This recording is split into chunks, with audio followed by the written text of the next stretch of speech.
আসসালামু আলাইকুম, আমি জামান গ্যাজেটের পক্ষ থেকে রাহিন বলছি।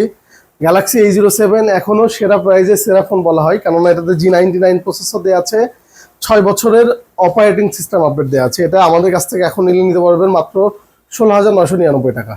সম্মানিত একটা কাস্টমার বগুড়া নামুজা থেকে এসে নিয়ে নিচ্ছে আমাদের এখান থেকে ব্ল্যাক কালার A07।